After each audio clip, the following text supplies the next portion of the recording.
You're now listening to N21 FM, a Pokemon TCG podcast. I've got today a good friend of mine and Gardevoir savant, Adam Scibetta. Is that correct? Scibetta, yeah. Sweet. Hell yeah. Like Ciabatta, but a little different. That's what people always say. Oh, man. That makes me feel great. But yeah, this is Adam. Adam, why don't you introduce yourself to the folks watching? My name's Adam Scibetta. I'm an amateur Pokemon trading card game player. Yeah. Okay, cool. Adam, how long have you been playing Pokemon as a card game? I've been playing Pokemon as a card game for about 8 months now. Okay. I played like a little bit as a kid, just like online. Like on the old client. But I never like got super into it. Like I didn't know what a prize trade was. Yeah. I just like Darkrai and Gengar. So I felt that. But yeah, I've recently gotten back into it, and so it's been my main game for a couple months now. Cool. Did you play other card games before? I know you played. So I see the Yu-Gi-Oh pack poster in the background, and I'm sure everyone else does. Tell me about that. I played a couple years of Yu-Gi-Oh. That was kind of like my first love. When I was younger, like my friends in the neighborhood introduced me to it, and it was just like ever since then it was pretty nonstop. And then I started going to like locals and stuff in college, and so I had about like 2 years of just like locals experience. I went to one major and I didn't do good, but I did play a lot of Yu-Gi-Oh. So That's super cool. Do you play other card games, or is it just Pokemon, Yu-Gi-Oh? I played a lot of Magic as well. It kind of like I tend to rotate between the three. Okay. Like once I get tired of one, I move back to another one. Gotcha. So right before Pokemon, it was a lot of Magic. And I played more Magic for sure. Got you. Or like a little bit more competitive. Like? What colors What were colors you did I like? a big fan of in Magic? Golgari is my favorite color combo. So if ever there's a deck with green and black, I gravitate towards that because I love decks that like play out of the graveyard. Yeah. That's why I love Guardy so much. Yeah. Makes good sense. But yeah, so I played Tron in Modern. I don't know if you know I do not. anything about it's basically just like a combo ramp deck where you like very aggressive, just like outspeed your opponent basically and play really big things. Super sick.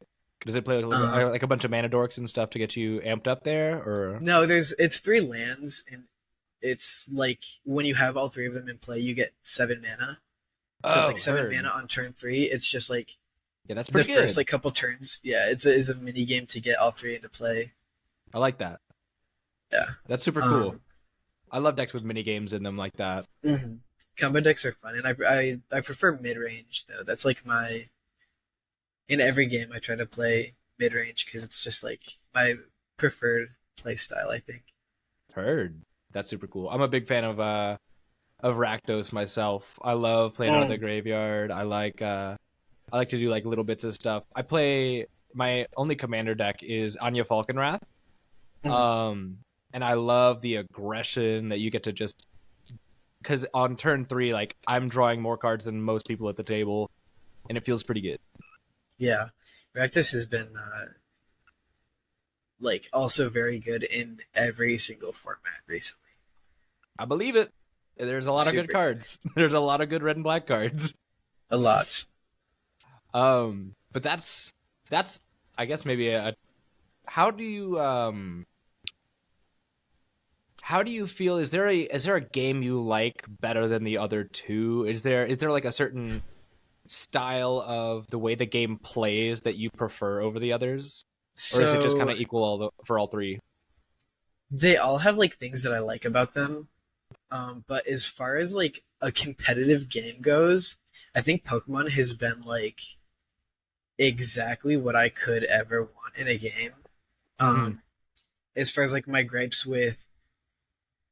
two biggest gripes with card games is multiple formats hmm. in a way that like it splits the player base. Yeah, Um, so in Pokemon used to have like expanded standard. I don't know how much people actually played um like expanded, but in Magic there's like four like competitive formats that people play. So you can go to like a local event and there's just nobody there trying to play the format that you are. that's Um, wild.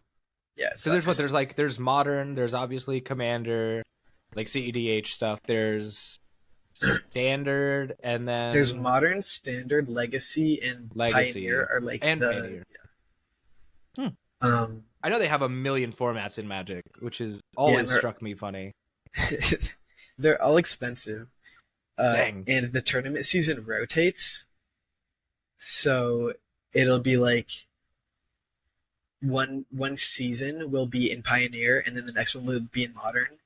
So that's like you that's need like super two odd. $500 decks to play now. So Ooh, that's it's not brutal. fun. Um, and I like holding on to decks. Like if it's probably fine if you're able to like offload cards, or if you have a big play group, Yeah. um, then realistically it's probably not so bad. But I love in Pokemon that there's just like it's just standard. And Hmm. then another thing that I like really don't like is blowout cards. Um, What do so you mean by like that? in in uh Magic and in Yu-Gi-Oh, there's certain cards that you play like one card and it is just like a blowout for the other deck. Like it just stops the other deck from playing unless they have that specific answer like at the moment that they need it. That Um, sucks. which I think is like not very fun, and it doesn't feel good to play them either. Like it doesn't feel good when I'm like in Yu-Gi-Oh. There's a card called Dimension Shifter, Hmm. and it basically shuts off like half the decks in the format. Wow. Um, so if they like just can't do anything on their turn and you can win next turn, it's like I won the game because I played this one single card, and I don't think that feels like particularly good. No, I think I'd agree with you. That sounds pretty rough. I think the best part about card games, especially Pokemon, is how much it feels like chess and how you can kind of play what you have in a way that can outmaneuver what your opponent has on board just about no matter what. There's very few times Right. where you're really like stuck doing X and Y action because of something your opponent has on the board. Like even with like I'm a big Mew stan, and even when facing down a Path to the Peak or like God forbid an Aerodactyl V Star, which I'm so glad I never had to play against that. Um, like there was still ways I had to get around that. Like there's a lot of it's so strange because weirdly Pokemon having some of the least interaction per se out of all the big like card games, you get to interact way more with the board than in the other three or the other two. I feel like. Mm. I think for sure. It's another thing about Pokemon is that it's like a lot more back and forth because you don't have the potential to end the game in one turn unless like your opponent gets Yeah, unlucky. Whereas true. in every other game it's like at any point like during any one turn like you will win just automatically. If that makes Wow. sense. I don't know if I explained Yeah, I that know what you mean. that super well.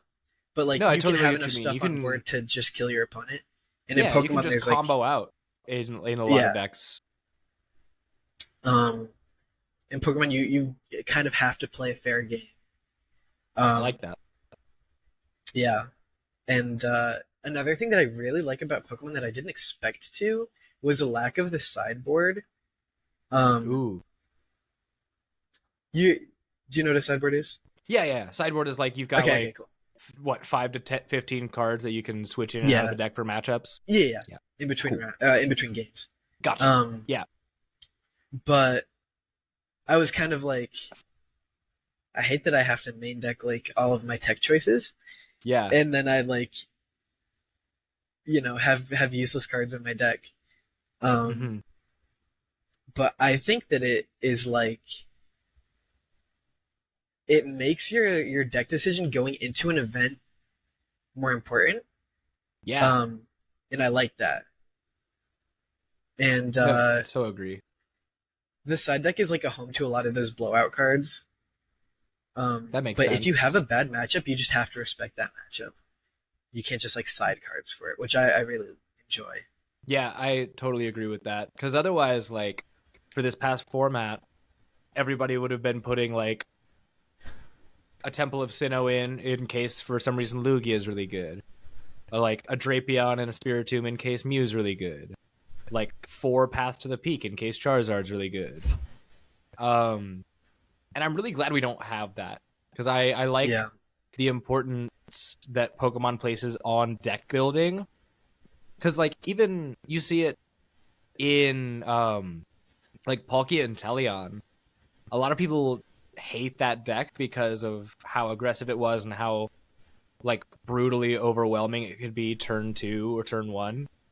But it also, because you had such an efficient engine with such a high skill ceiling, the better deck builder and pilot usually won those matchups, even in the mirror. Like it just gave you the opportunity to like, okay, I'm putting in exactly this many cards for these matchups, and I'll like whatever I use that is going to be best is going to like be what works for me. I don't have to worry about like you could fit just about everything you wanted in there, and you could go get it whenever you needed it.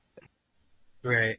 That's another thing I really like about Pokemon is like you truly have access to like most of your deck whenever you need it in like most decks. Mm-hmm. Or there's a way to get to it usually.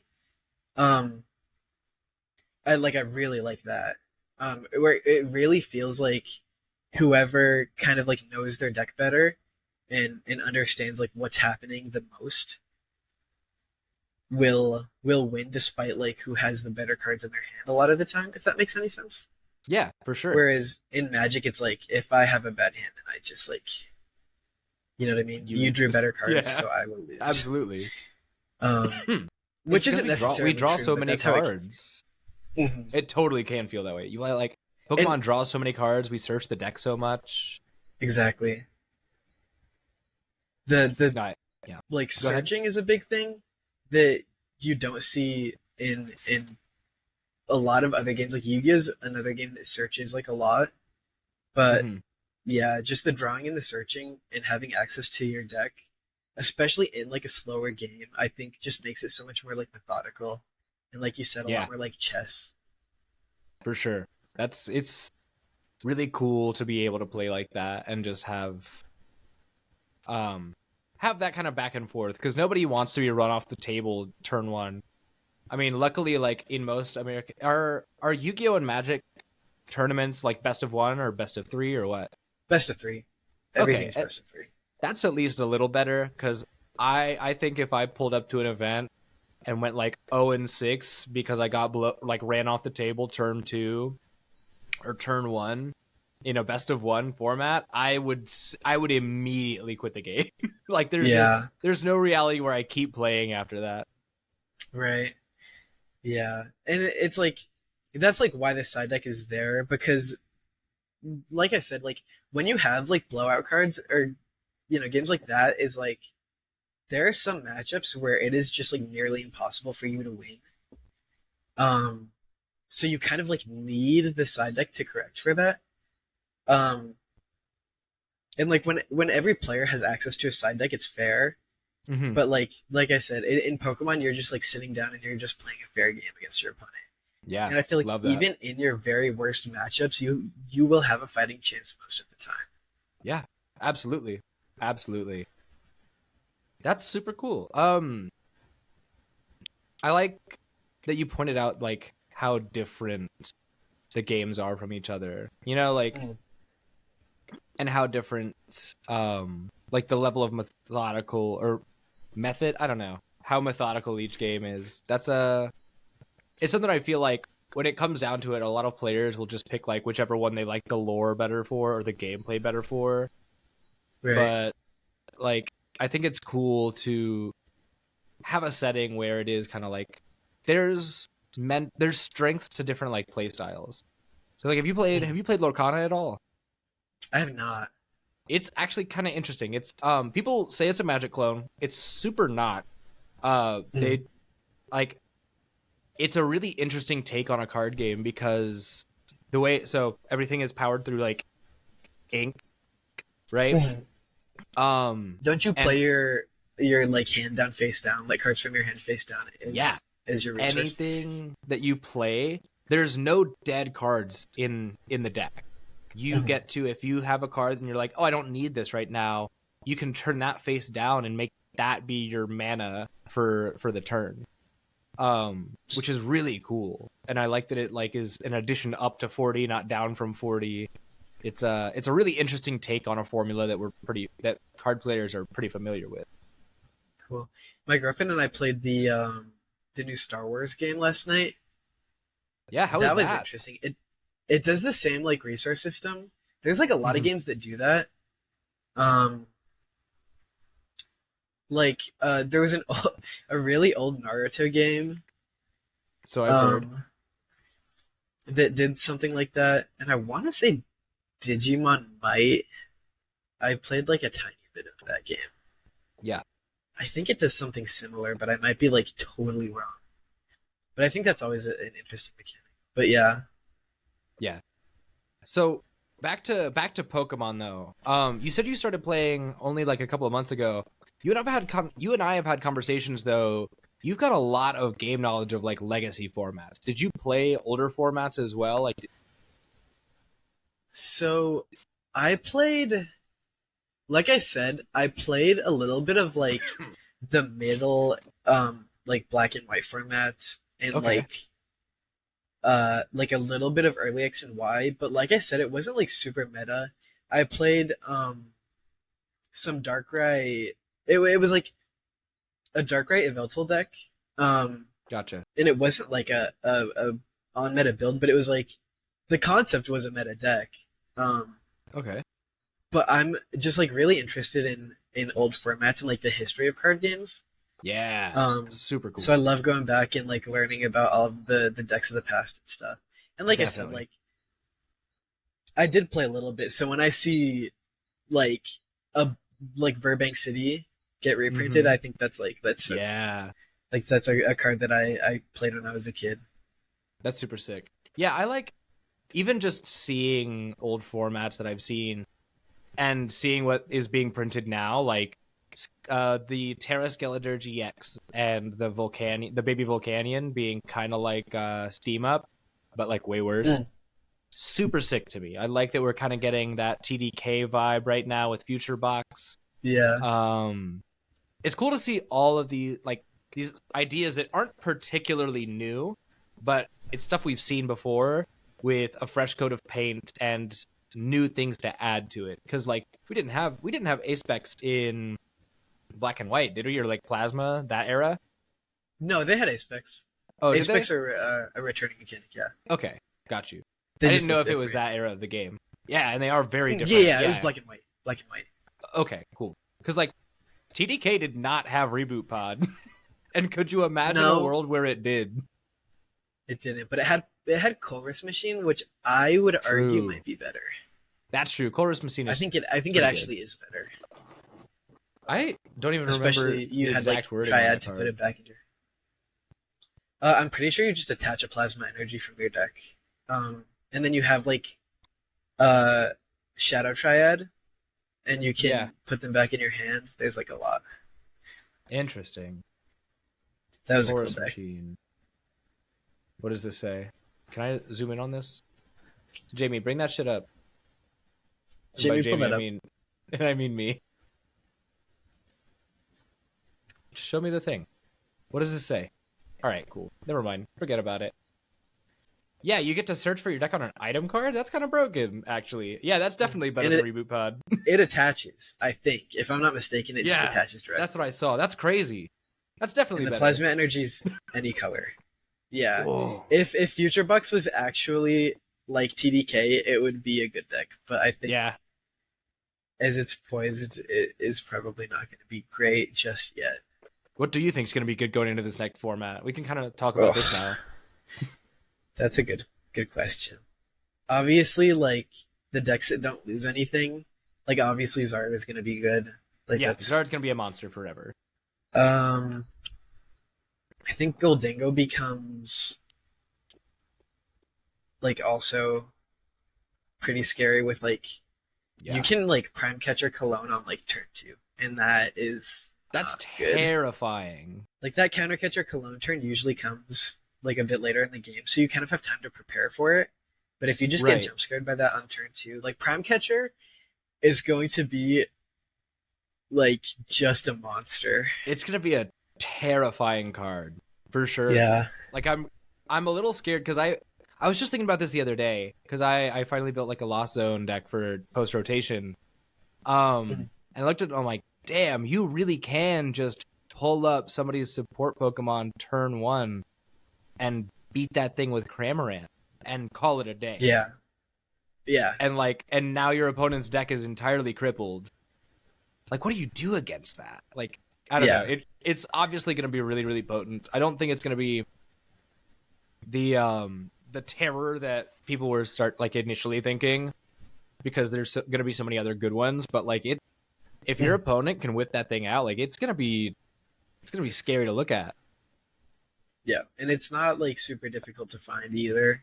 No, you can Arvin for it, like for a Seal Stone. You can pray that your opponent prizes it, but you can Skyla for it. Frankly, does Skyla stay? I have no idea. I don't think anyone would no play that over Arvin. No one would ever play Skyla. That's super sick. What else? You said so. We've got Goldingo, Charizard. Is there anything like new archetypes that you think are going to be really good? I've heard a lot of talk about Ancient Box. I am not sure about Ancient Box because I haven't tested it at all. Seems fine. I've seen the mill deck looks interesting. I think that might it might be good. It's good into like Lost Box and stuff like that. Oh yeah. Because it actually puts you on a clock, whereas any deck that plays a lot of Iono, like you can kind of like stall it out. Like if we had a similar rendition to Gardevoir, you could just like Iono and then like counter catch or something else up. Yeah. But even still, like when you're drawing a lot of cards with Gardevoir, it's just like a lot. Yeah. For sure. So I think that deck could be potentially good. We've been testing a lot. I think Lugia feels pretty decent. Yeah, getting that Chinchino feels awesome. Yeah, it's really cool. It just depends on how much consistency Master Ball actually adds, I think. The only thing I feel like stopping Lugia is just like consistency. Yeah, absolutely. Which I think is fine. I think a deck that can high roll is A-okay. Because, I mean, if you think about it, like, that's kind of... People dunk on, like, Miraidon right now, like, the current Miraidon EX list that's in Paradox Rift. People are like, oh, if you just miss your generators, you lose. But it's like, that's the same kind of thing with every deck. If you miss your Rare Candy with Charizard, you're going to have a way harder time. If you miss, like, double Archeops in the discard by turn 2 with Lugia, you're going to feel really bad. Like, but it's still true that those decks, I guess Charizard is less on the consistency side because you can just get whatever you want out of your deck with the bird. But like Miraidon, Lugia now, like they're these decks that like it's going to perform well because if it can high roll, it's going to do a lot. Being able to swing 280 with a one prizer, believe it or not, is really good. Yeah.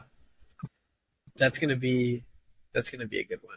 And then I think just like Arctina is gonna be good. Yeah. Absolutely. That's just like all reliable. Truly.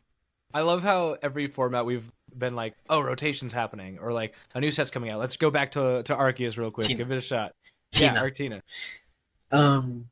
But Yeah, I think Lost Box like will still be interesting.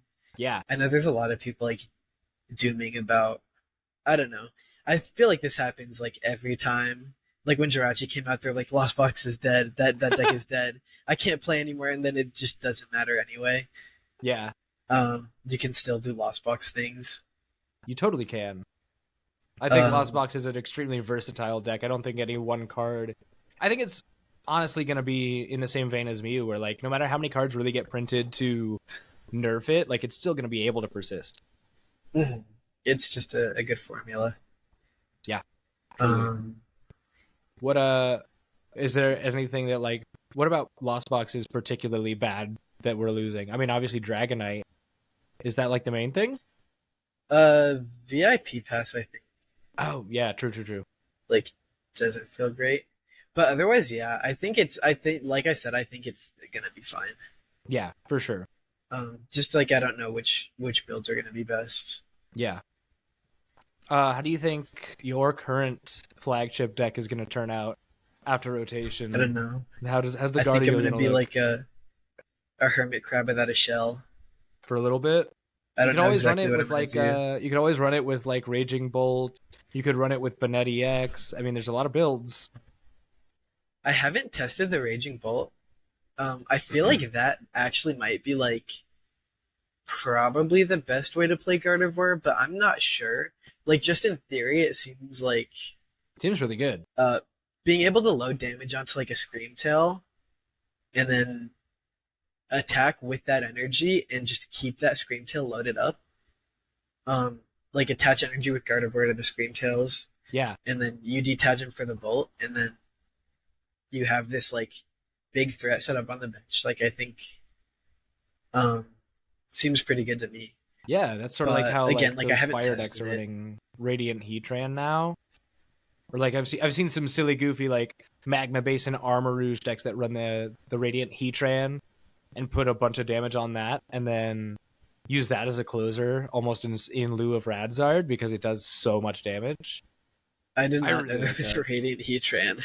Dude, it's crazy. It does I think for 3 colorless or like a fire and 2 colorless, it does 70 damage per damage counter on it. So after 3 magma To basins, you're one-shotting everything. that's pretty good. I feel like I don't know. I It's feel like I so would have seen sick. this by now. No, it It was seems one of the first interesting. Radiants. It's really cool. But it's cool to have like that same concept because I'd never thought about like loading up the Scream Tail and discarding from it like that. That's actually a really sick way to power it up. Yeah, because I don't really like the Sandy Shocks build very much. No, I I think just it's like so bad. I don't think it's so bad. I just like don't love the idea of having this like big idiot that can get bossed, and then also having to rely on your opponent to take the two prizes against something like I played Daniel. He was playing that deck, and I was playing post rotation Guardy Yeah, yesterday. Um, and it's like I can just boss that thing, or I can like counter catcher after you take the first knockout, and I can yeah, just take as much time as I want setting up while you like stumble to find your switches or whatever. yeah. Again, I've played one game of the matchup, so I don't really know, but I think if you're playing like just the Bolt and then one Guardy EX that's just a really big EX that's difficult to knock out, and those are Yeah. your only two prizers. Um, and then you have those intermittent turns of like taking big knockouts with the Scream Tail, and maybe you could even play like a tool on the Scream Tail and take like Yeah. two prize knockouts on the bench. Like that, seems pretty good to me. Yeah, no, I agree with that. I Um, think it's because then it's also like if you're playing from behind like that, it's a terrible card. But if you ever have to load up a bunch of damage across your board to discard to discard energies from it, you can use something like and I don't think this will ever become the state that Guardy comes in because I really hope that it never gets so bad that it has to use this card. But fighting Olay is actually something that might start to see play now because you're behind on prizes, you're putting damage on all your dudes, so heal it off and keep the energy and just discard it again. so at this point in Gardevoir, you don't even care about the amount of energy that's on anything. It's Yeah. just the damage counters that matters. Okay. Interesting. Like Drifloon, Drifloon only cares about damage counters, and the same with Screamtail. Gotcha. Oh, I meant more specifically like in the bolt build. Mm-hmm. Because then you have the sustainability of like, oh, I can only put so much damage on each Kirlia. Right, I see what you're saying. Yeah, so you're able to like heal that off, reuse them. Yeah. I don't know. It's just a thought I had. Like I saw that card sifting through my bulk the other day. And I was like, oh, this is a card in the format. It could. I mean, people are playing damage pumping Gardevoir right now, so That's like so crazy. So that's so insane. To think anything about. Could happen, man. Anything could happen. True. Maybe we see Hisui and Zoroark V-Star come back in a big way. Dude, if people are playing damage that was my first deck. Like when I got back into Pokemon. Yeah, was Hisui and Zoroark. It's pretty sick. I think it's still really good, and I think it would be way better if more people played it. It's such a gigantic F off. I'm gonna swing for big number deck. It's funny. It's almost like Turbo Dark in that sense. You know what I mean? Mm. It's also like just not a very difficult deck to like play. Like when you that's a good a good choice if you want to like maintain stamina, I guess. Yeah. But I don't know. I don't necessarily think it's like super good or anything. I think it's fun. But who knows? Cool. Dude, anything could happen after rotation. But True. I think I don't know. I guess those are the decks that are doing best in Japan right now, right? Yeah, for sure. That's definitely most of them. There's been a couple of control lists. Obviously, Snorlax. There's Pidgeot. Have you seen the Ursaluna control deck that's been making its rounds? No. It's really interesting. There is an Ursaluna that I guess you just make it really big, right? But you recycle cards. It has an attack for, I think, 1 energy, colorless. You get 2 cards from your discard, put them in your hand. People are combining that with... they're looping it with the Chandelure that mills when you evolve it. And then picking it up, discarding discarding part of it somehow, and then just getting the loop of like the rare candy and the like penny or Turo, and just putting it all back down like that. And you're milling out your opponent. Meanwhile, you've got this gigantic Ursaluna in the active that's really hard to knock out, actually. Like, it's surprisingly hard to knock out. I think it's got a substantial amount of like HP. It's not something to ignore, but it's a really cool deck that's seeing some play in Japan right now. That's cool. Speaking of like high HP, difficult to knock out, one deck that I think is going to be really funny is the Torterra EX. Yes. I was hoping you'd bring this up. I love this. After some thought, I don't think it's going to be like very good at all, but no? I think it's so funny. And like, I think it has options as like a toolbox deck just because that stage 2 is so strong, or stage 1. Yeah. That ability to just get any grass type Pokemon. And that's like, It's got kind of the Miraidon effect where one of them turns into like a bench full of them. Yeah, absolutely. Which is cool. No, I love that. I really think that that's a card that I wish we saw more of it. By the way, that Ursaluna is 180 on a 1-prizer. And it's colorless. And you don't have to evolve into it? You do have to evolve into it. It's a stage 2. Okay. But when you're able to like recycle stuff as easily as they are, it's not hard to keep up. It's pretty cool though. It's a cool deck list. I'll send you one. It sounds cool. Those control decks are like, I don't think people give them credit for being like I don't want to say complicated decks, but you really do have to have a lot of like deck knowledge and format knowledge to play something like that. Like something like Block is like, if you don't know what options, like exactly what options your opponent has, you will lose. Absolutely. But if you know exactly what options your opponent has, and you know exactly what to play around, like it's very strong. Yeah. No, I feel like people like not a lot of respect for control players. Which I kind of get when Snorlax Block is like, oh, I'll pass turn every turn. The thing is, I don't think I would consider block a control deck. I would agree. I'd consider it a stall deck. Like, I think a control deck is more something like, You're actively wasting your opponent's resources. um, maybe. I feel like a deck like Tina, maybe I would classify like Lost Tina. Okay. I think is like a bit more of like a control deck in that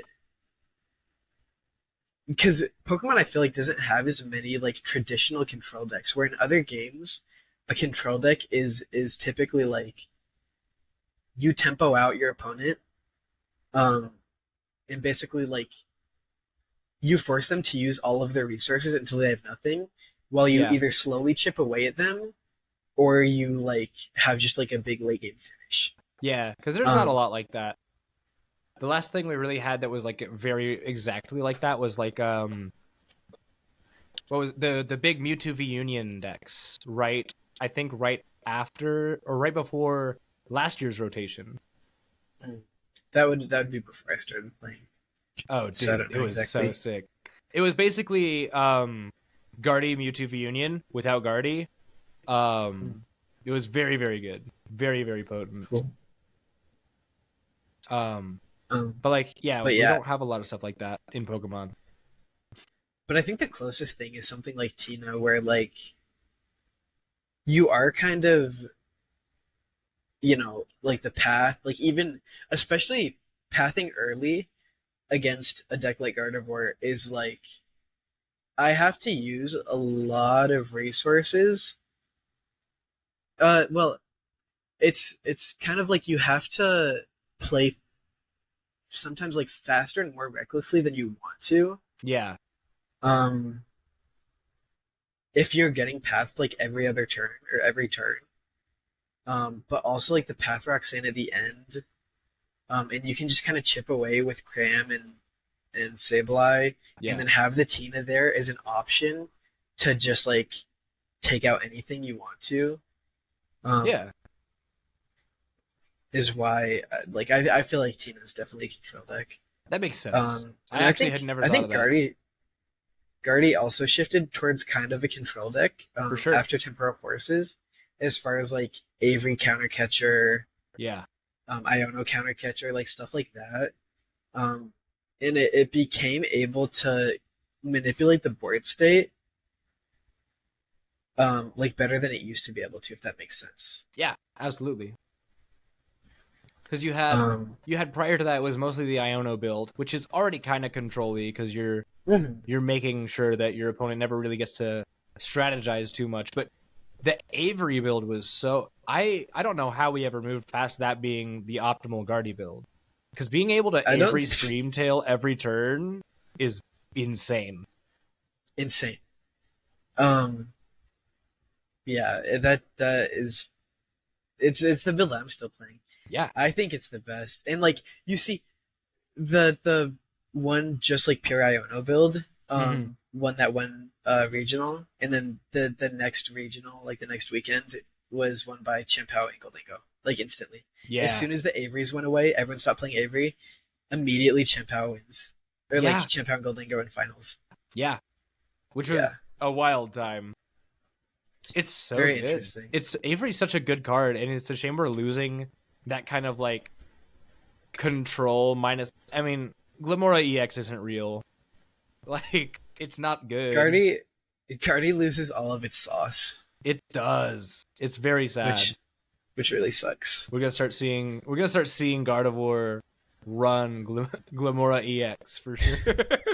I don't know, probably not. No, I hope not. Um, I hope not. At that point, I'll I was just tell testing. Gardevoir players to give up. Yeah, give up. I mean, I'm close. We'll see though.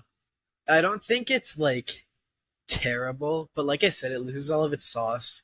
Yeah. Um, being forced to play like bravery charm and like just any tool like that opens you up to just like getting completely blown out of the game by like vacuum and then Yeah. boss the guardy ex, and that's just like it. Like I don't think that you can possibly survive past that turn.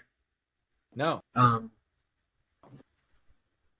unless you have your opponent on like their last prize, but um, or unless you're on your last like two prizes. Yeah, certainly. But like in Charizard, if they, like the strength of Guardy is you can boss my Gardevoir EX, but I have this big thing charged up to just like take the return KO. Yeah. And then I'll have enough time to get another one established. Yep. And like just the possibility of being able to lose the game to a vacuum is like it feels pretty bad. Terrible. Yeah. No, because but again, sucks. I haven't tested it much, so we'll see. Yeah. There's nothing I'm really particularly excited about after rotation. Yeah, I'm not super excited about the next format, but there's some stuff that I think is going to be really cool, but there's also some stuff that looks like really bad, really, really bad. Like, do you have any examples? So, like, I don't know. I'm very much not Ancient Box pilled. There's a lot of people who swear it's going to be like best deck in format. It's not very good. Koraidon is not a good attacker. Like, if I was going to play a single prize game like that, where I want to churn through my deck super fast and have like one prize answers to my opponent's Pokemon and then like two prize answers for when I really have to like swing that prize trade, I would play Lost Box. And it's cool actually. Like Lost Box is getting some really cool stuff, even that might like steal, rip a page out of Ancient Box's notebook. Like I could totally see a world where if the format gets really aggressive, that Lost Box plays like the good like milling Great Tusk. It's 2 energy, like discard some cards. You're never really playing Ancient Supporters, but like even just a little bit of discard. Or like there's another Pokemon who has Cragalanche right now in the format that like I could see if it came down to it. Like there's, and I'll probably eat my words. I don't think that they'll ever run like the Great Tusk, but like there's a lot of cards that are coming out in the game. Yeah, go ahead. You could, I don't know. I don't think that it's worth it to play into that. No, I'm just saying even, like use a slot. I'm just saying like it's options that almost fit better into Lost Box than they do like their own deck. You know what I mean? Like there's already people talking about like and we'll talk about the next set after this one in a moment. But there's people already talking about putting the new Ogerpon cards in, just stapling them to a Lost Box. Just because it's such a good engine, and I feel like there's almost nothing that we're going to get that is going to be better than what we already have. And that's partially a result of like maybe the game slowing down a little bit and having to rein itself back in. But I don't see a lot of things that we're going to get, and I'm totally open to being wrong about this, but I don't see us getting a lot of decks that are going to be head and shoulders above anything that we currently have, really. Right.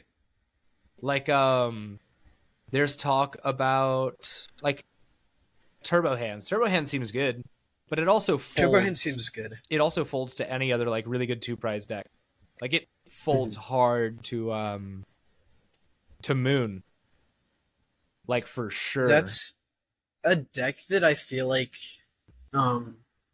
will absolutely pop in and out depending on, like, meta shifts. Yeah. Like, I think that would be a very good choice to take to a regional where you're expecting a lot of little guys? single prize decks. Yeah. No, I can agree with that. It's definitely like a meta call deck. It's going to be like the Eternatus VMAX of a couple years ago, where it's like basically just ability lock. Like it was great once in a blue moon, but it was never like head and shoulders above anything. I don't know. I'm skeptical of next format just because the results that we've seen aren't indicative of anything really changing all that much. Yeah. But I am excited for some of the stuff we already have to get better. Like Chen Pao getting good is really cool to me. I think that's a cool deck. Yeah. I like Chen Pao. I think Golden Go looks sick too. too. I definitely want to build Golden Go. Just Because it looks so sick. Also, I have the blinged out Palkia cards, and I need a reason to run them. Mm-hmm. That's a good deck. I think Goldingo's a good deck. Yeah. I used to be a big hater of it, but I think it's really good now. Goldingo is what knocked me out of day 2 at Charlotte. Really? Yeah. Dang. I did not respect it, and I did not practice the matchup like Understandably, one bit. yeah. Because like, why would you? It was the deck that like people like one person brought it to local the weekend before, and I was like, why is What's this? anyone playing Goldingo? And they're like, look, it's got Polk, it's got Greninja. I'm like, okay, So what? whatever. And then I just like, it was round 8. I was on winning since like round 3. No, Jeez. that's not true. Let me see. What was my record? I went. Better than mine, that's for sure. It was. I was 5-2-2 at the end of the day. I lost in round 8. Or like I got knocked out in round 8. Yeah. But yeah, I was on winning in, and I did not respect Goldingo, and I sat down across the table. I was like, this is going to be a free matchup. I'm going to boss up those Goldingos. It's going to be 2-2-2 both games. And then I did draw flat, but at the same time, like I didn't know the matchup super well, so even if I did, I don't expect that I would have won those games. Yeah. But yeah. I get that. It's a potent deck. It's kind of a trouble that we have right now with the metagame being so wide open. Is like there's a million matchups to know. And some of them are similar, yeah. Like you go 2-2-2 against Moon and you go 2-2-2 against Miraidon. And sometimes you go 2-2-2 against Goldingo. But like that's about the closest we get to having decks that have pretty much the same strategy against them. Right. Coming into the game, I think it's a lot, but I think if you just like keep up with the decks as they come out, it's like realistically, I feel like there's only like around 8 decks that like I expect to sit across from. Probably more. Probably like 10. Really? 10? I mean, an estimate off the top of my head. I guess. I would say probably like 8. But like right now, I expect to sit across from like Tina, Guardy, Zard, a lot of Zard. So much Zard. At least where we are. So much Zard. Like Goldingo. I don't expect to see Champao anymore. Yeah. Unless it's Amelia. Unless she's playing it, in which case... The GOAT. So true.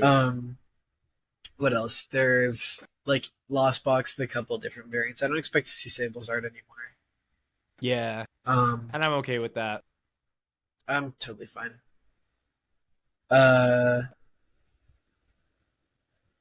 What else? I know I'm definitely missing stuff. Next format will be like Arctina. It'll be some Zard. It's like it's really not. I don't think it's too much to have to worry about. And then into the Rogue, one thing about this game is I feel like there's not a lot of like Rogue decks that are actually viable, at all. Probably not. Like you have maybe like Arc. I would consider Chien-Pao right now to be like kind of rogue. Yeah. But I think like really it's just like Arc decks. Yeah. Right now Arc decks are super rogue. I think Miraidon EX would get classified back into rogue right now. Oh, Miraidon? Well, I think right now at the moment, sure. But Miraidon's another deck that I kind of like for a while. That's like one of the decks I'm expecting to sit across from. Yeah, absolutely. Prior to Paradox Rift coming out, it was absolutely a deck that's like I'm seeing at least 3 of these today. And I think to be honest, like the like super aggressive Miraidon builds that we've seen like lately, like if you can hands on turn 1, it is just like disastrous. So insane. It's so good. Yeah.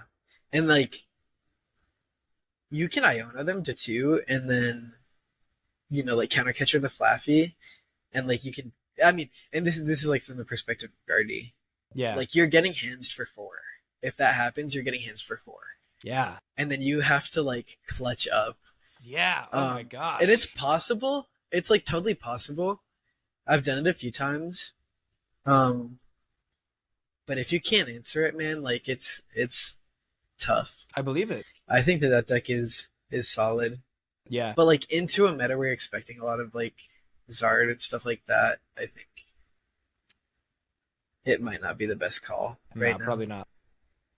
Yeah, well, because like you got to think like Miraidon's best strength was that it went 2/2/2 faster than any other deck, and hands just helped it to do that more consistently. Hands being more than like a big combo Hands piece, was, like- it just made you go 2 no matter what you're up against. Yeah. I mean, the fact that Miraidon was good beforehand is like, in theory, I feel like, you know, into a meta with a lot of single prizers, like I feel like playing a 2/2/2 deck, like Miraidon, It should feel bad. I don't know, right? But it doesn't. But with hands and the fact that you can keep up the 2/2/2 prize against decks you're not supposed to is really strong. It's super strong. And to be able to do it like as consistently as Miraidon is able to. Yeah, super agree. Yeah. Super agree with that. Oh man, there's a lot in this format. I think you're right. It's probably not like as much as I think it is. I don't know. I think it's not too bad at all. I don't think it's too bad, but it does feel super wide open right now as compared to like the last maybe year of the game.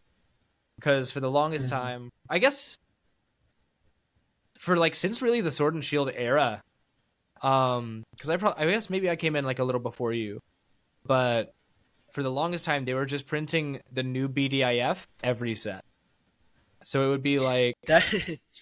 Yeah, it'd be like Inteleon, the Inteleon deck with Inteleon VMAX and the Shady Dealings engine. It would be like eventually it would ramp up to like it was like Dragapult VMAX for a while. It ended up being like Arceus Inteleon. It ended up being Mew VMAX. Lost Tina at one point was like, well, Lost Tina never became BDIF during Lost Origin.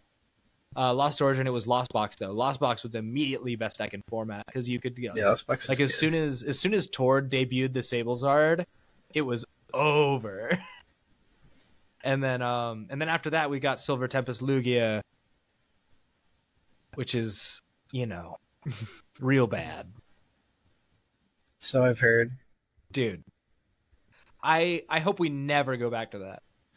I'd say it was worse than like the Mewtwo Wars of 2012.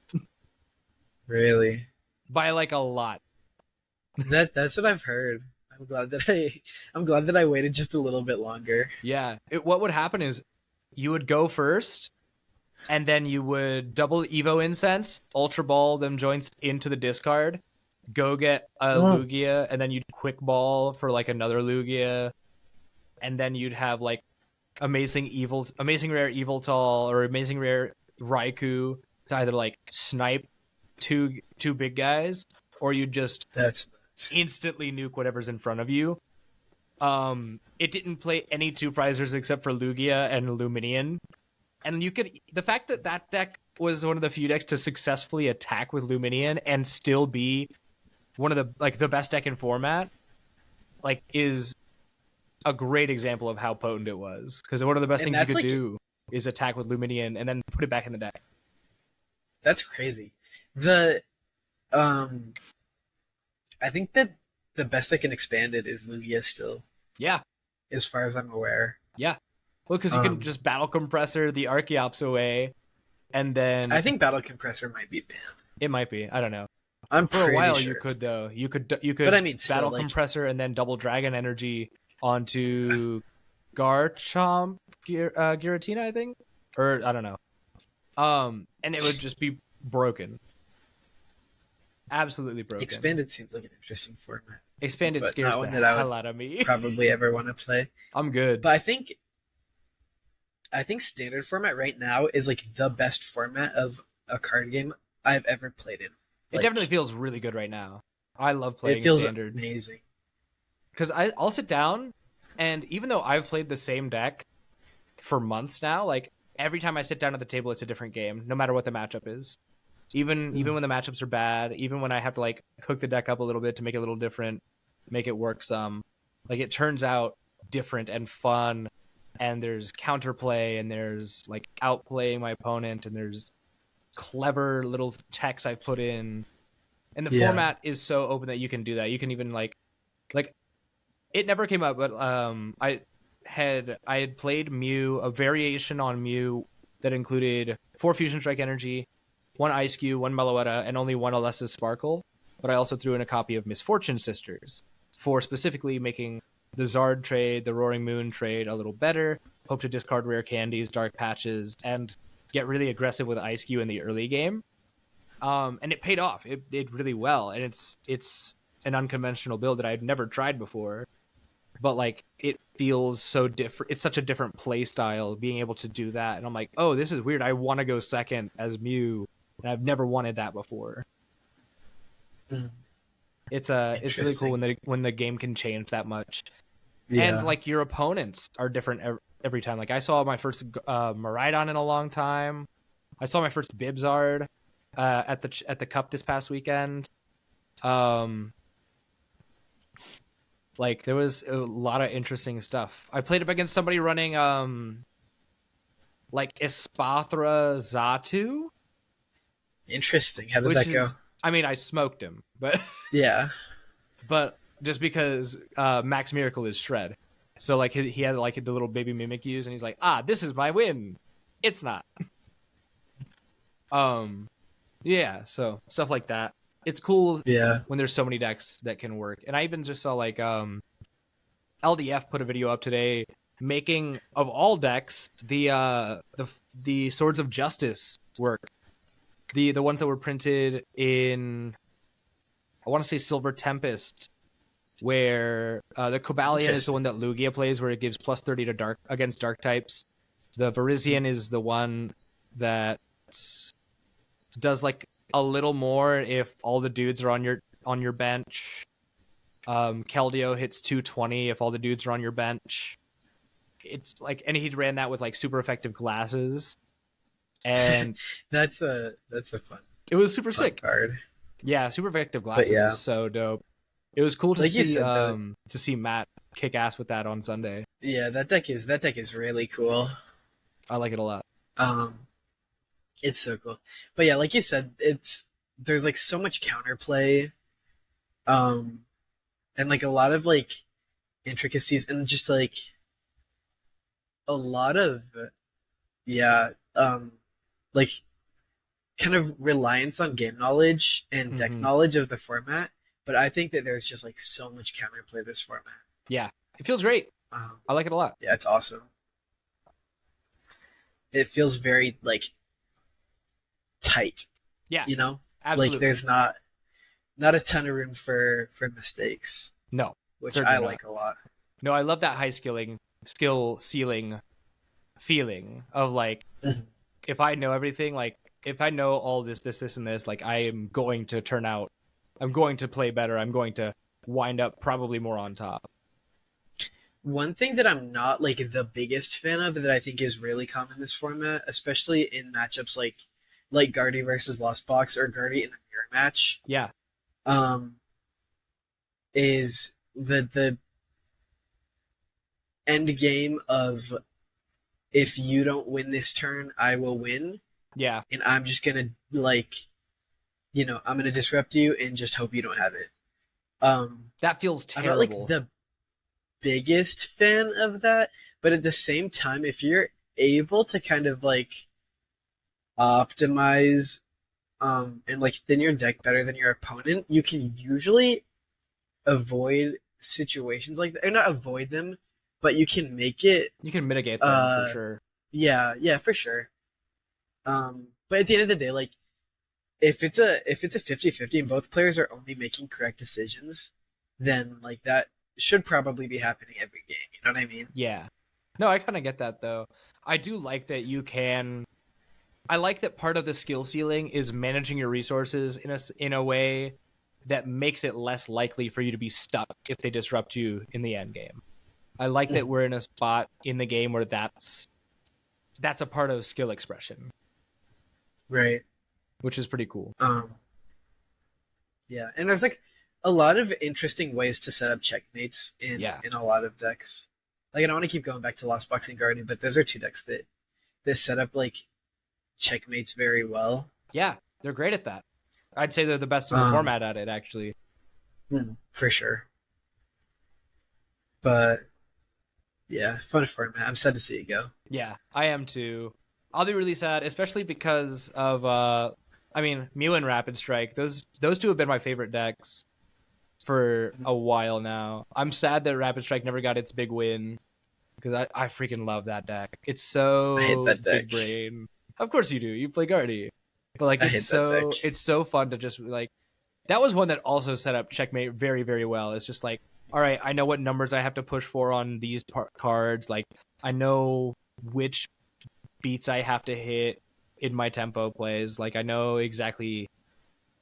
Like you have to know matchups really well, and it's just like if you have it, you just have it. And setting up checkmate is so satisfying because you just feel you feel like freaking Mega Mind when you win with that deck. Yeah. It's so sick.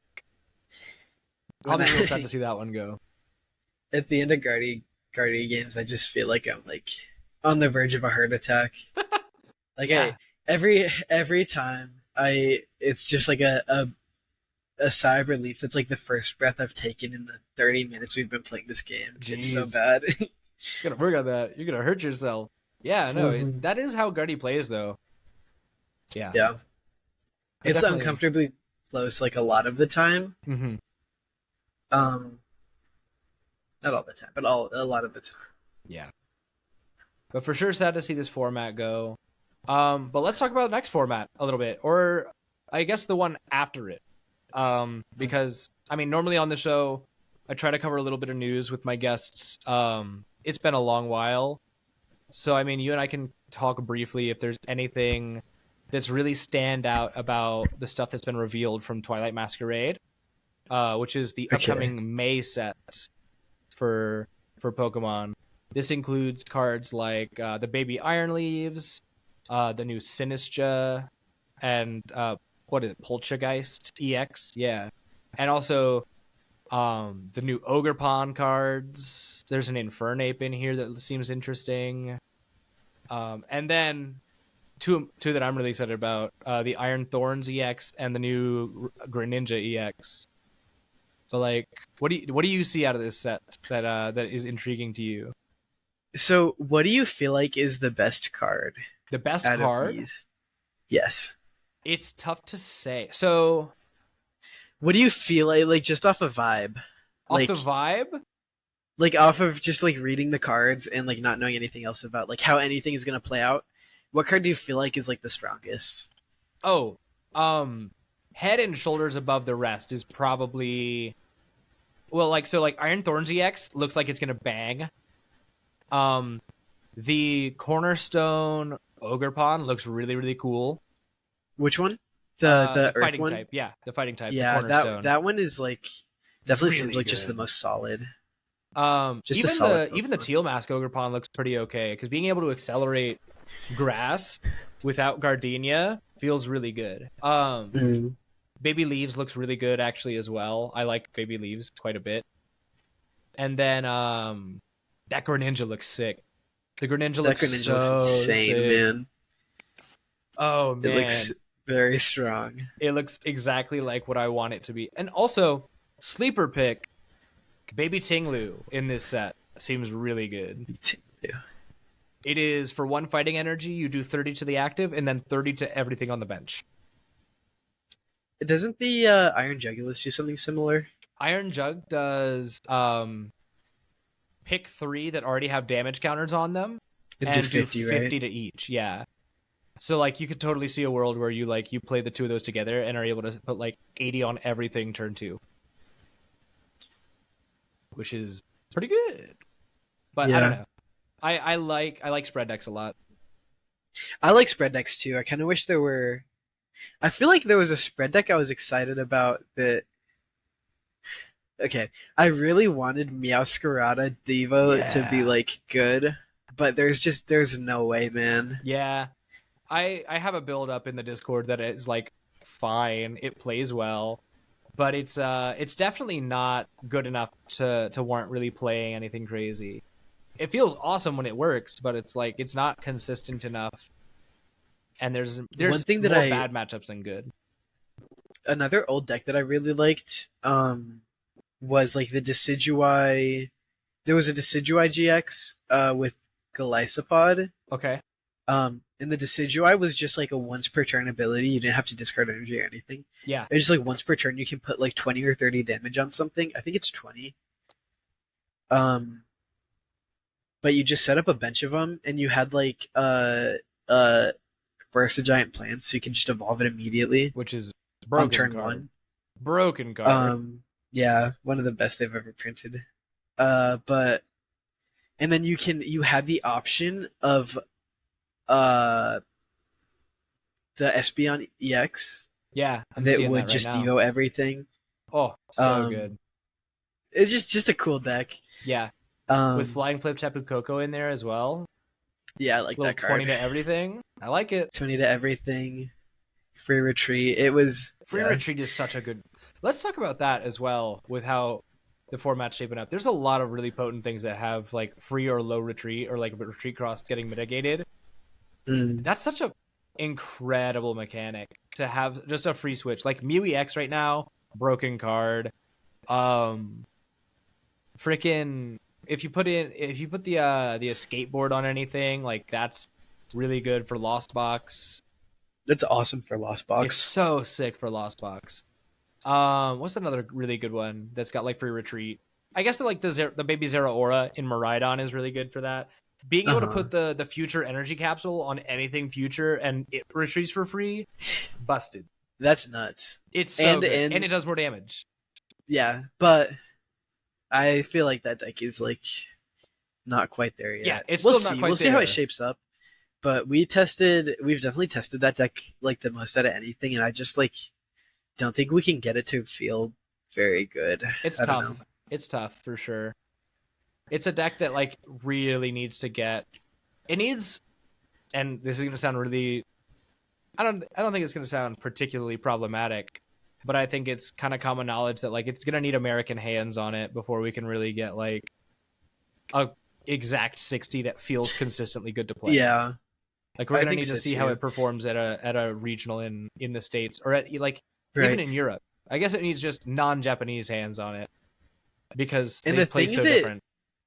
They play so different. The thing is also that we're getting deck lists from basically like big cups. You know what I mean? Yeah, this is true. So, like, I don't know if we've had anything like super weird win a cup here, but imagine in areas with like, you know, because we're a big area and we have players from like a lot of other like close areas travel to us a lot. So we do have a lot of like very good players that come to our like cups. Yeah, absolutely. But imagine just like middle of nowhere, you know what I mean? Yeah. Like a cup and someone's topping consistently with like Oinkalone. And then that was somebody's gauge of what deck is going to be good next format. Yeah. No, absolutely. I think that's probably why we're seeing so much interest. Like you have to take that with a grain of salt because like obviously there's decks that are consistently on there, but it's just like gonna be really difficult to say.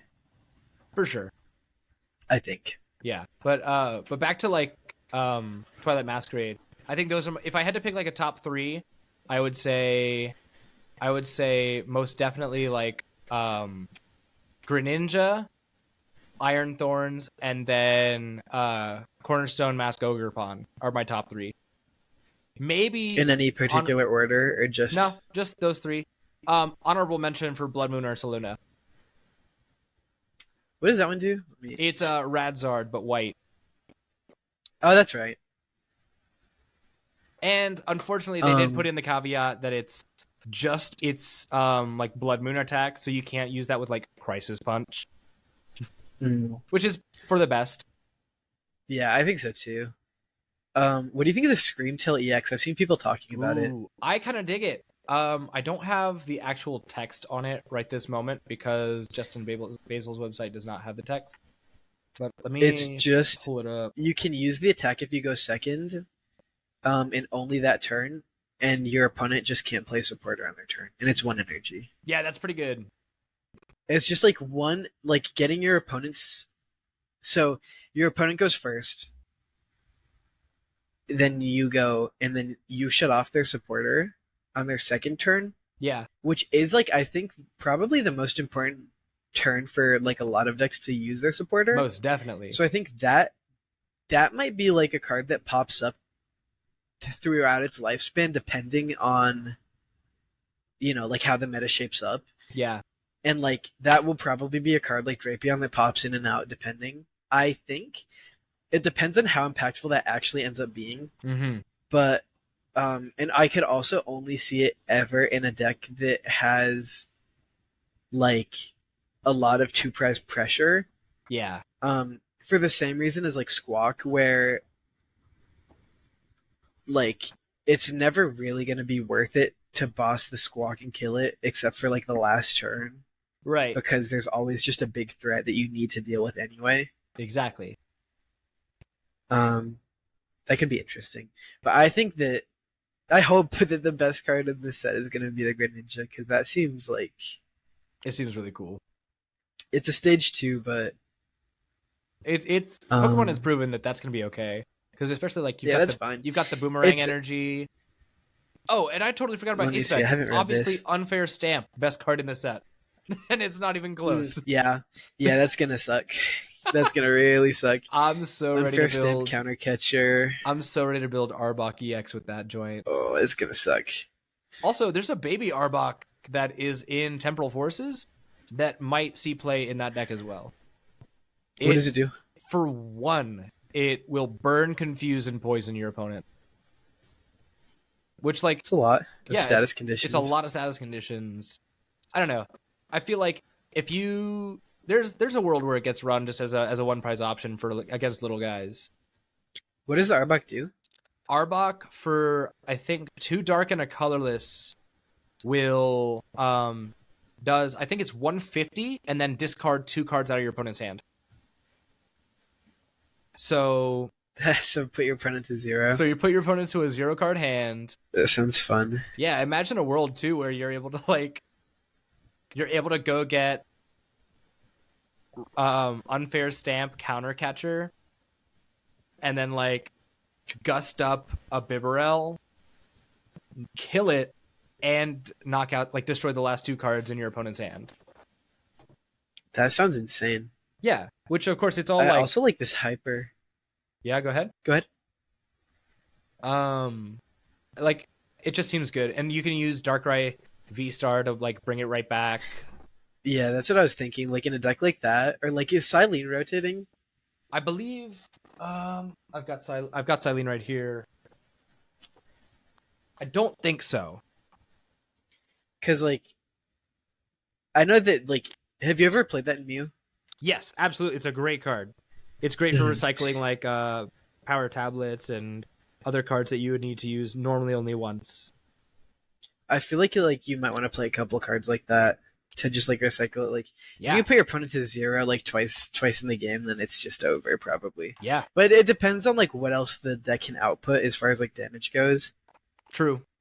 But, I mean, I don't know. Darkrai's if pretty you're good. 1 card in hand. Yeah, 1 card in hand feels like I can't imagine unless that card's Research Iono. Maybe, but it depends on like what's on board, you know what I mean? Yeah, absolutely. Like if they just have enough set up on board, then it doesn't really matter. But that is probably gonna be at least better. Yeah. Enhanced Hammer is like something cool that I think could end up becoming like decent, maybe. In certain decks. I'd say so, especially with Lugia getting better. Yeah, I would like to see something like I think we were talking about this the other day, but the Seismitoad EX deck. Yes. With like the Bayonet item lock, and now you have Sneasler and you have Brute Bonnet, and then the Verbank Reaper. Whatever it's called, Peerless Jungle. Yep. I don't know how good that will be realistically. But the fact that it like is there is cool. I'll let you know as soon as I find out. Because I love the idea of that. But yeah, I think that the Greninja just feels like amazing. Yeah. Being able to, dude, it's Forest Sealstone that does 170. That's pretty good for 1 energy. That's pretty for good. 1 energy. 1 energy for 170 and you go And get a then card. and then you can rapid flow for. Oh, it's just so good. Rapid flow, and then use it again next turn because you're not getting knocked out when you're at 310, unless your It's opponent is playing a psychic deck. just so good. I hope that becomes good. That is like a deck that I would like to play. I think it's smart that they made it fighting as well, because like it gives you. I think it's cool that you'll be able to see like in a world where it does become good, like right, like in a world where we see like some kind of like really good Frogadier card or something that helps like the deck. There's a world That's where you happened see before. there's a world where you see like Gardevoir EX over here and then Greninja EX over here, and they perfectly balance each other out because Greninja is just tearing up the bench, but Gardevoir is just absolutely shitting on your big Greninja. So like I don't know, I love when there's that big back and forth. Even like you see it right now with Charizard and Gardevoir, when there are these two Titan decks that just like are so good at answering certain parts of the other deck strategy. Right. Um. Yeah, for the most part.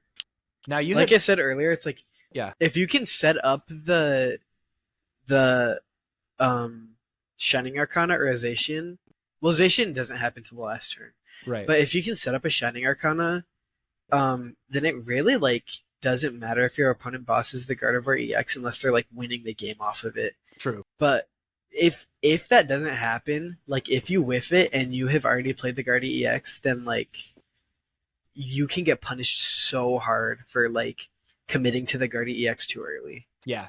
Um but yeah. And like Bibzard also can do like a lot more as far as like making the prize trade awkward. You just get punished easier because it is like a little bit easier to knock out, and it is a liability to just like sit there and do nothing after it gets counter catchered. Yeah.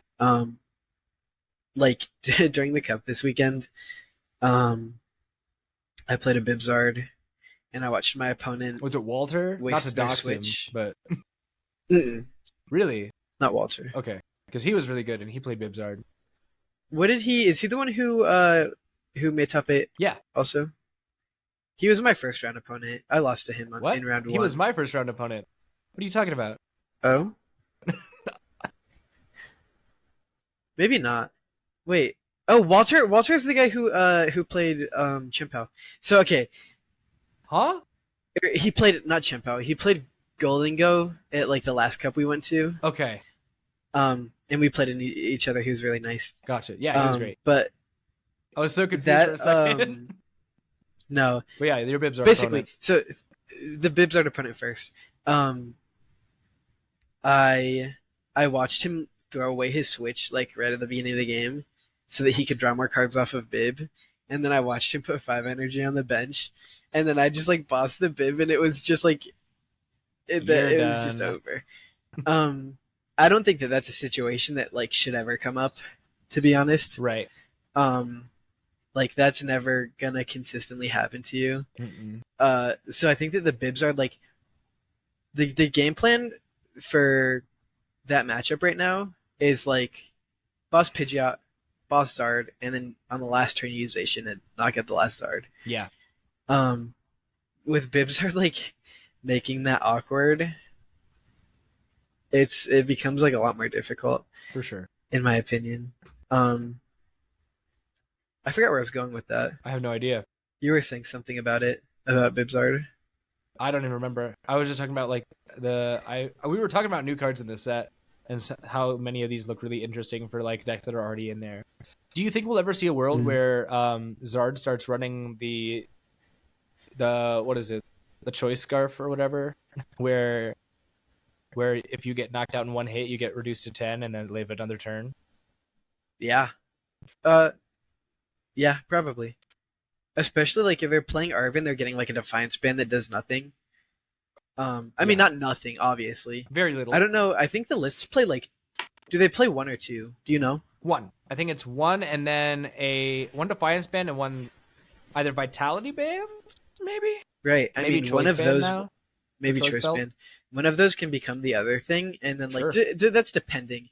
If there's still a deck that can take big knockouts, like if Guardy does manage to like stick around via like Crazy luxurious printing. Yeah. cape balloon blast, Oh, a maybe. balloon blast. I don't know, or like or Raging Bolt does end up being good, Yeah. then I think yes. But I think if those big knockout decks end up leaving. Actually, there's a lot of stuff that's trying to hit it for weakness for knock. So Yeah. honestly, probably yes. Like probably just yes. Is it an A spec? Yeah. So you have to pick that over like Maybe Prime not. Then Catcher, but it's a possibility. I think it's definitely possible, and I think it will like really make the prize trade super awkward. yeah, because it already feels terrible to try to knock that thing out in one hit, anyways. And Especially if maybe they don't overcommit right. and like put down too many Zards. If that's like the last Zard you're dealing with, then it's just like it's over. Yeah. That's why I think Vacuum is going to be so important coming up. So important. I think every deck runs 1 or 2 vacuum next format. I want to play a deck that can play like 3 Vacuum. Turbo Lost Box. I don't think that's. Let's go. Yeah, honestly, maybe. I've the build that I have right now for Lost Box next format is kind of turbo. It runs all 4 of the big attackers: the Hoopa, the Hands, the Moon, and Raikou. It runs 1 Forest Sealstone and then 2 Vacuum with Artisan and Pokestop. And it feels like I'm pretty consistently getting exactly what I need for Lost Zone, because I'm also running 4 Nest Ball and the Ditto from 151.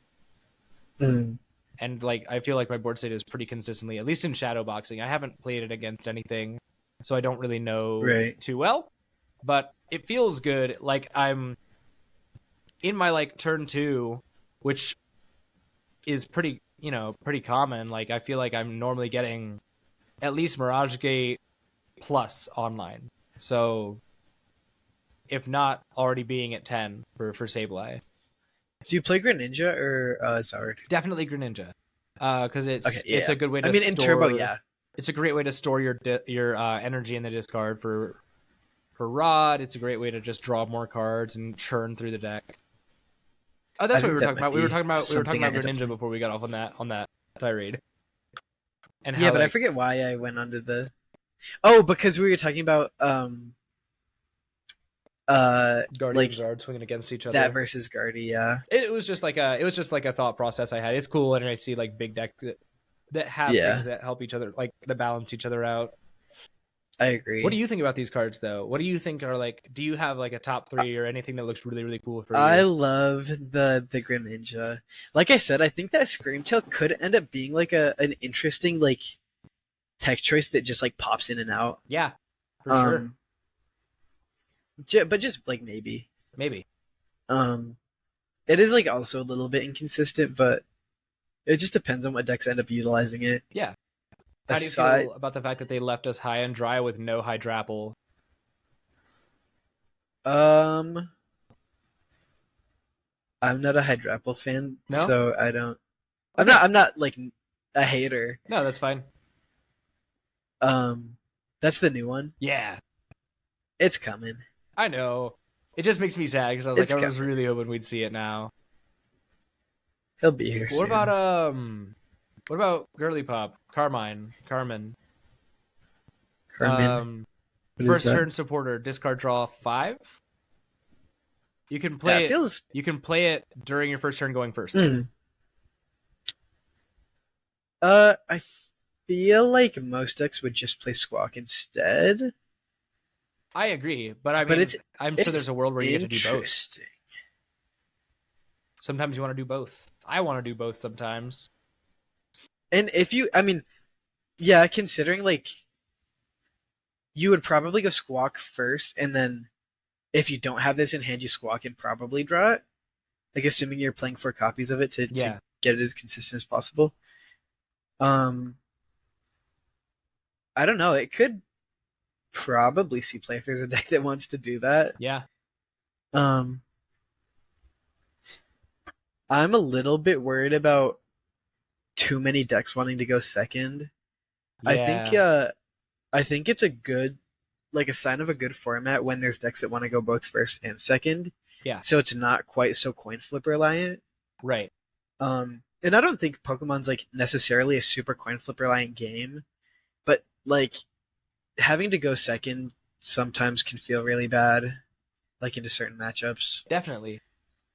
So I think it's good when there's decks that want to go first and decks that want to go second. Yeah, I absolutely. think that is like something that at least incentivizes you a little bit to go first. Yeah. Going into this format where I think so many people are gonna be wanting to go second because like Arvin Poffin Arvin's is just so strong. good. Yeah. Arvin for I Poffin, think we're and then like maybe for a Sealstone for another Poffin is broken.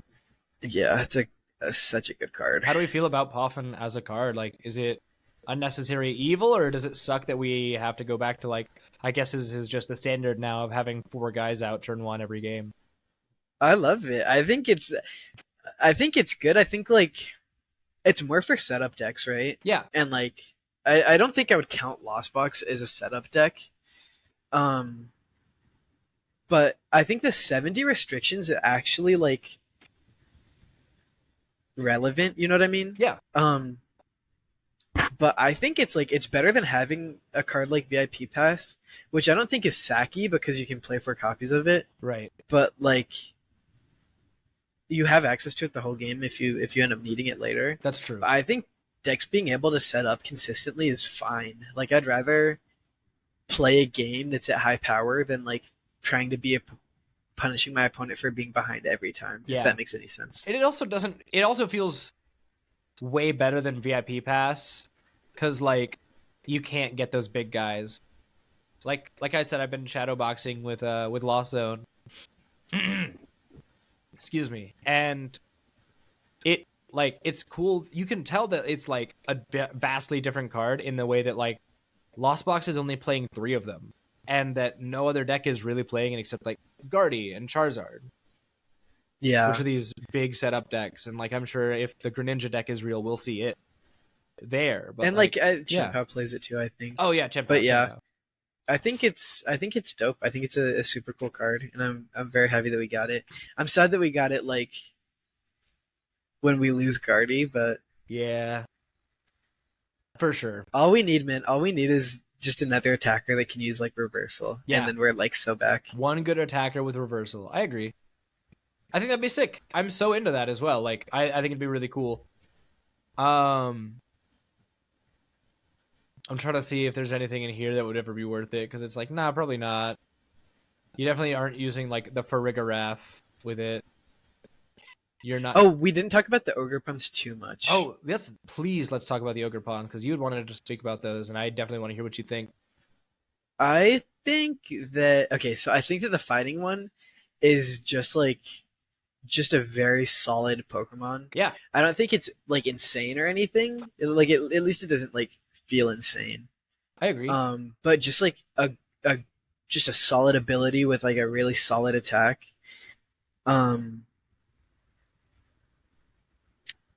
But like, what in next format are like big attackers that have abilities?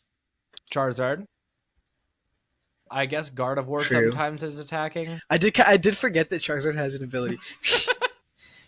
Charizard for one. Arceus. Mhm. If you're ever playing against it, Gudra. Gudra has got an ability. I hate that deck. I like it does. But what's another big one? Chien-Pao. Chien-Pao's pretty good to block off. So, and then that plus the shred. Yeah. Is just a solid combination. Like that's just a good card. You know what I mean? Exactly. It's like, why Alolan Vulpix V-Star is so good, because Alolan Vulpix has 190 shred and then also isn't damaged by Pokemon with an ability. We have to evolve that guy. This guy's just like... Yeah, this guy, you just put him down. He is here and he will be attacking the turn he goes into play because you'll be Mirage Gating to him. You think I think this will be good. And way? I think this is a Lost Box card, probably. I think I agree with that. Is it better than Hoopa EX? Better than Hoopa for sure. Really? And like, yeah, just even though you have to run the extra energy colors? Because I feel like that's what makes Hoopa so good, is that you get to just keep using the darkness. Yeah, that's true. And you're in the matchup you're using it, Hoopa EX, you need 2 dark, which feels bad, right? But then you remember you're always getting a knockout. You're never using that second attack. It's always against Arceus, who has like 3 energy in play on itself, and then maybe 3 more on somebody else. Mm-hmm. So you're always knocking out an Arceus in 1 turn with that thing. Maybe not. Maybe it would be in like a more like, I guess, like localized to that card, like Maybe. build of Lost Box, if that makes any sense. Yeah, no, absolutely. I'm sure there will be like an Ogerpon Lost Box. I'm really excited to see if there is like an Ogerpon deck. That's what Matt was talking about. I don't know. I think that's like really the only one that feels super good to me. The grass one doesn't feel as bad after rereading it. Getting to accelerate energy and draw cards on a basic feels fine. Yeah. Well, it's once during your turn, attach grass, draw a card, and it's to this Pokemon, so it has to be to that guy. But I mean, imagine you're attaching a grass, and then attaching a grass over 2 turns or something, or I don't know. I'm trying to see if there's any of them that attack for 2 and they don't, and it feels really bad. I think if there's like an Ogerpon like toolbox deck, that'd be sick. I would. Oh wait, I didn't read the mask item. It is Thornton, or is it a for tool? It is an item. It is a Thornton for Ogerpons on an item. Only Ogerpon EX though. So choose a Pokemon EX in your discard pile that has Ogerpon in its name. Switch it with one of your Pokemon EX in play that has Ogerpon in its name. Any attached cards, damage counters, special conditions, turns in play, and any other effects remain on the new Pokemon. Interesting. So, I don't know. There's a world where you start off with the grass one, you attach and draw, and then you get your other attach off, and then you switch it into something that is more resistant to whatever you're playing up against. I wish they'd bring resistances back, frankly. There's like a few, but have they printed anything with resistance in Scarlet Violet? Yeah, there's some in here actually. Okay. Like the You just mean that you wish like everything had one? I wish that like everything. I wish resistance was more of a factor. Resistance is something that right now is just like, oh yeah, I forgot I do -30, so I don't take this knockout after all. Yeah, that like never comes up. Exactly. Like resistance is a non-factor when it comes to gameplay. Yeah. Which is why we bring back fairy types and it. make them resistant to dragon. I never really played like too much with fairy types, so I don't know. They were broken. Like for sure. Was it just? It was a balance issue. Yeah. That kind of sucks. I liked fairy types. I like the pink cards. Yeah, they're sick. That's why I like the new ace specs. But I think it'd be cool to keep something awesome. like Tina was printed with no weakness. Can you believe that crap? I mean, that's the dragon type gimmick. I guess. Like that's what's supposed to balance it. That from, and having like multiple energy costs. You have to use 2 energy. Yeah. I guess. That's like the upside. That does make sense. It is like kind of annoying, but it is what it is. True. Like you can still win the team matchup with like anything. Yeah. Is there any use other than Greninja for like boomerang energy? Let me see. I think Greninja's like the first thing that comes to mind. Yeah, I would agree. I don't know if there's anything else that's like really there's all kinds of stuff. Don't the Ogerpons detach? Let's have a look. Maybe not. Grass. I think the fire one does, no? The fire one does, but it needs to have all fire energy. The fire one does not. The second attack does. No, it doesn't. Oh wait, yeah, and discard all energy. Yeah, my bad. Yeah, I can't read. I mean, I don't know. It says if it's discarded for an attack. I'm sure it'll like come up eventually. Yeah, sure. Yeah, if you put There's like 2 extra on. No, it doesn't work like that. Yeah.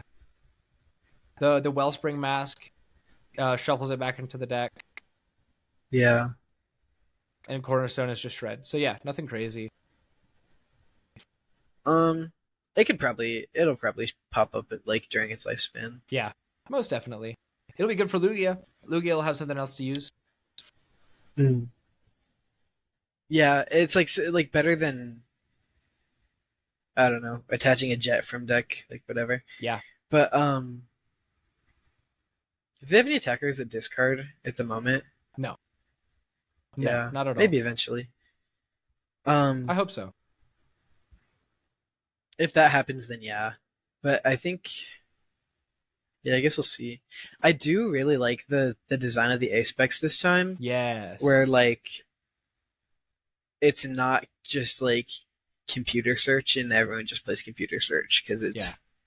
I'm really glad we didn't get computer search because we already have so many ways to search the deck for whatever you want. I mean, honestly, if they printed computer search, I think I'd still rather play Prime Catcher in like a lot of decks. Prime Catcher feels awesome. Unfair Stamp feels awesome. Reboot Pod feels good when it comes up. Like, I'm sure that the ancient one, the Awakening Drum, I'm sure that one feels really good. Getting to draw 6 cards on an item card is pretty sick. Oh, that's so nice. You got it the pre-release. So sick. Yeah, I like that they're making them deck specific. Yes. That it like feels good. It makes me imagine like there's a time where like Rapid Strike got an A-Spec type card, you know? Mm-hmm. I don't know. Just cool. It's cool to think about. I really like the fact that they're like this generation they've been kind of reusing old design. Yes. Like, so much. Evolving EXs is like my favorite. Like, and then just like straight up bringing back like a lot of old cards, like the quick search. Yep. Like old cards. I have that's cool. An old World Champs quick search Pidgeot. It's so sick. I think this is just such a cool format. Yeah, it's great. And then it's gonna get so cool too, like with all these other interesting cards. Like even just something lame like Bug Catcher's set, where like the philosophy that they're taking with cards is like, look at the top 7, you reveal 2 in any combination of grass, Pokemon, and energy you find there, put them in your hand. That seems really cool. Because you can use that to get Pokemon or energy. It's top 7, so it's not like you're just going to get it. There's risk reward and research management. I like the idea that they're getting with like what is it, Kirin? Kirin seems actually like an underrated card. I haven't read this one. It is supporters. You can choose one. Either you switch your active when you're benched, or during this turn your Pokemon's attacks do 30 more damage to the active Pokemon EX or V. I think it seems a bit underpowered for a supporter to be good. But I don't know. Sometimes I feel like I am, because I feel like sometimes that is the difference maker. Like, that's why a lot of people are running Raging Bolt right now over Genpow, is because like, oh, I don't want to have to discard 7 energy for this knockout. I want to be able to discard 6. Mm-hmm. It's like Kirin fixes that math. Leon was really good for a while because it did the same. Leon was literally just the damage bump. And it was in a world-winning deck. Of how much? 30. Really? Yeah, 30 That's all damage. it did? 30 damage bump. It wasn't even a deck that played the Charizard that did damage based on the amount of Leon in the discard. It was Palk and Teleon. It was just that extra little 30 damage you needed. Interesting. And just like a one-of? Yeah, just a one-of. And this being with the option that you get to also choose... And I know it's so lame, but switching on a supporter that has an alternate effect can be really good. There's so many days today when I'm like, I wish I could have Birdkeeper back, where I switch and draw 3. There's like a lot of cards in like Magic is a game that does it a lot, where you'll have a card that has a bunch of like just mid effects, and it's insane because you have so many options on it. Yeah, options are like amazing. Yeah, so good. Maybe that's going to be like what makes the Ogre Pond deck so good, is you get so many options with it. Mm. I like that we're getting Pokemon Search back, or Pokemon Communications back to an extent. Yeah, with Perrin. Yeah, it's like Bebe Search also did like that. I was excited to see that. Yeah. Like, I just love that they're revisiting kind of like reusing stuff. a lot of. Yeah, it's so cool. I dig it a lot. Makes me happy. Yeah, makes me super nostalgic because my first introduction to the game was the 2012 World Championship deck with Darkrai Mewtwo. And that's what got me hooked on it. Is like which little did I know at the time that was like the most broken deck that the game had seen up to that point. But like in my head, I'm like I'm shadow boxing with myself, or like playing up against a theme deck with my niece, and I'm like, yeah, this kind of bangs. I can just retreat for free. I can move my stuff around. I can attach energy everywhere I want. I get all these like little like utility things. It feels so sick, and like being able to see like the heart of that kind of gameplay without as much power creep feels really cool. Like even like Iono being a spiritual reprint to N. Exactly. And that's like we are kind of seeing a lot of like black and white like card design. Yeah. I think that's cool. Like I think that's super cool. But it almost feels like this is like the cards that they're deciding to print, it's like somebody picking out their favorite old cards. Yeah. And like designing a format of just cool stuff. Yeah, it does feel like the cool stuff format for sure. I think like you know what I mean? Like somebody has like made a cube and that is the format that we're playing. Yeah. No, I dig it. I like it a lot. It feels very much like that. And I don't know if this is something that Pokemon does like often. I know that they do like obviously reprinting like staples. But I know that there's like a lot of times that they reprint cards, like just like with spiritual successors. Yeah, like Bravery Charm was like I said, Cape of Toughness. This is like my first rotation in Pokemon. Yeah. So I don't know if this is something that they just like always do, but it feels really cool right now. That's what makes it such a treat for me. Is it's not something they always do. I didn't play during Sun and Moon era, but I've seen a bunch of the cards, and they're drastically different. Like tag team cards were a brand new thing, and I don't know if we'll ever see them come back. Well, I loved the tag team supporters. They were kind of sick. Yeah. But the tag team big basic Pokemon were a mistake for sure. Looking at you, ADP and Pikarom for that matter. But like they don't get a lot of. There's not a lot of cards that are reprints of effects. Like we haven't seen a Hex Maniac since X and Y. We haven't seen, which is a good thing, by the way. But we haven't seen like that card was busted. Yeah, we haven't seen stuff like this is the first time that we're seeing something that is like it clearly feels like they're taking a page out of their old notebook and being like, oh, what if we made this better and closer to the mark of where we wanted as a healthy game? Because we had just like your generic disruptive supporter, right? For the longest time it was just N. And that's it.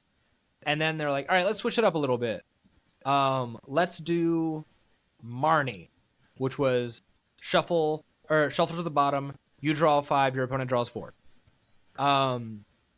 And people hated that card, whatever. And then we had almost exclusively Judge for a little bit. And then they're like, hey, here's Iono. This is a combination of Marnie and N in a way that is better for the game. And it feels more, it doesn't feel as crappy, because like getting Marnie to return felt horrendous. But with Iono, it's kind of like if my opponent is in an advantaged state and they're still playing Iono every turn, I'm still getting to see more cards, so it doesn't feel like I'm always just, I'm down a card to my opponent. They have like a better card advantage over me, so I'm just probably more out of the game. But with Iono, like because there's that trade-off of like if you're playing aggressive, you get less out of it. It feels way better. Yeah. That's why, like, I don't know. I think that we're just in like such a good spot right now. Yeah. So I hate to see like a lot of stuff rotate because I think this format is just amazing. It does make me excited to see the next stuff, though. I want to see what they were thinking when they printed the new Decidueye EX. That looks cool. It looks cool to be able to there's a lot of cards that look cool, but like we'll see if they ever actually become good. I think right now there's so many cards that are like that seem like they're really cool and like they deserve a deck around them. Like the Decidueye is just one example. Like I would love to see a deck that plays Decidueye. I don't want it to be like a staple the way Keldeo was back in the day, but it's cool that that's an option. And I think it's very telling that the Pokemon Company or Game Freak is it Creatures? I don't know. Whoever's in Creatures, yeah. charge is like learning from their mistakes in the past, and they're realizing like there was good stuff back in the day. Let's bring it back as far as like concept wise and make it more balanced and more fun to play, which I love. I'm in love with that. I agree. Just I don't know. I love this game. I think it's just so good, and it's in a great spot too, where like they don't need to power creep it because of rotation, Right. and they don't need to push competitive cards and like short print them and stuff because 90% of the people who are buying Pokemon cards are just like collectors. Yeah. So true. So they can just give away the competitive cards. Like they can just give you them in a box. It was wild when I saw awesome. like I saw on my Instagram, I saw somebody post like, "Hey, here's some cards that might be in your bulk that you can sell to players because they're really worth a lot of money." And they're like, Forest Seal Stone, Battle VIP Pass, and I'm like, "Yeah, these have been playables. Where have y'all been?" Yeah. Like, I mean, they've been looking at their pretty Umbreons and whatnot. They've been crying about never getting the Moonbreon for sure. Mm-hmm. But yeah, super sick. But yeah, I think the game is just in a great spot, and I'm a little bit nervous about this next format. But at the very least, it won't last long. True. But I think once we get it, and once I find a deck, like once decks are solidified, you know what I mean? Yeah. Once there's lists, and I'm not like worrying about putting a deck together. I'm worried about getting good at playing a deck. Yeah. I think I'm sure I'll enjoy the format more. I believe it. So we'll see. Yeah. Cool, man. Is there anything else you wanted to talk about before we wrap up? I think I'm all good. Sweet, man. I very much appreciate you coming on the show. It's been Thank you for having me. Absolutely. Anytime. It's been a lot of fun. Where can the people at home find you? Instagram, Twitter, wherever. I don't really have anything set up right now. Cool. So, yeah, I want to make like a Pokemon account because I think we've been just like grinding locals and stuff. Yeah. Next season, I think we want to try to make it to some more regionals. So I'll probably end up making like a Pokemon Twitter. You should. I think you should. But yeah, thank you for having me. Anytime, man. You've been great. Thanks so much. And that's, I guess, really all we kind of have for you guys today. If you enjoyed this, please leave a like on the YouTube video, leave a comment on who you'd like to see next on the show, or if you have any questions for me or for other guests. When we do get this onto Spotify, leave a positive review. And I appreciate you so much. Thank you all for coming out and watching/listening, and have a good one.